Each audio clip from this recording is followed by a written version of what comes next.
महाराष्ट्र राज्य कृषि सहायक संगठन द्वारा विविध मांगों को लेकर जिला अधीक्षक कृषि अधिकारी कार्यालय के सामने धरना आंदोलन किया गया।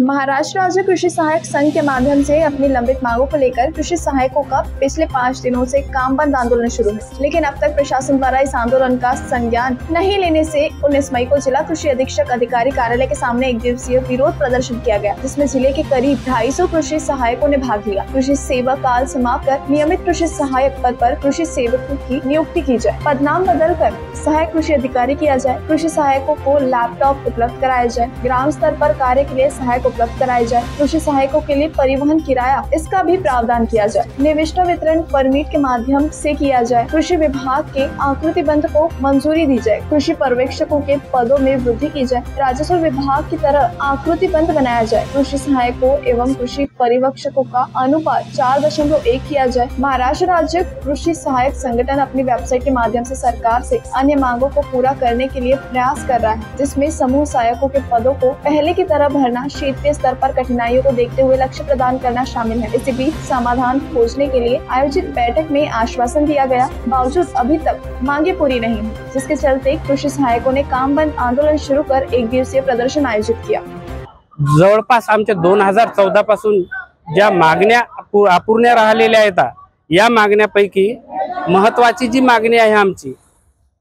जी कृषी सहायकाचं पदनाम बदल करणे, हे जवळपास 2014 पासूनही आमचं अपूर्णच राहिलेलं आहे। त्याच्यानंतर कृषी सहायक हा कृषी विभागातील कणा समजला जातो, त्या कण्याला जर तुम्ही डावलून टाकत आहे, एकही मदतनीच देत नाही आहे। जसं आमचं ग्राउंड लेवलवर जाऊन ज्या अडचणी कृषी सहायकाला येतात, ह्या वरिष्ठ स्तरावर ह्या कुठल्याही कोणालाही माहिती नसतात, तशाच तेच काम करण्यासाठी आपल्याला लॅपटॉपची आवश्यकता आहे। लॅपटॉप सारख्या पण आमच्या आजपर्यंत मागण्यावर दुर्लक्षित करून कसल्याही प्रकारचा कृषी सहायकाला मदत केलेली नाहीये। तसेच कृषी पर्यवेक्षक जवळपास 4:1 हे प्रमाण पाहिजे, तसं नसूनही आज रोजी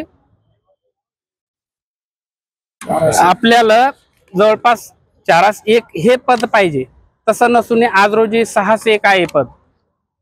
तर आमच्या कृषी सहायकाच्या वतीनं मी आपणास एक विनंती करू इच्छितो की बा आमच्या ज्या जवळपास 10 प्रकारच्या ज्या मागण्या आहेत, जसे की कृषी सेवकाचा सेवक कालावधी रद्द करण्यात यावा, त्याच्यानंतर ग्रामस्तरावर कामकाज करण्यासाठी जो आपल्याला कृषी मित्र होता, अगोदर कृषी मित्र हा तात्पुरत्या मानधन स्वरूपाच्या याच्यावर होता, परंतु आता तसं न हे करता आपल्याला मदतनीस जो देणार आहे, हा मानधन तत्वावर कायमस्वरूपी देण्यात यावा। कायमस्वरूपी देण्यात आल्याच्या नंतर आपल्याला ज्या वेळेस आपल्या डिपार्टमेंटच्या निविष्ठा तालुका स्तरावर येतात, तालुका स्तरावरून आपल्याला ग्राम लेवलवर नेण्यासाठी जो गाडीची व्यवस्था असते, भाड्याची व्यवस्था असते, हमालीची व्यवस्था असते, ही कसल्या प्रकारचे करत नसून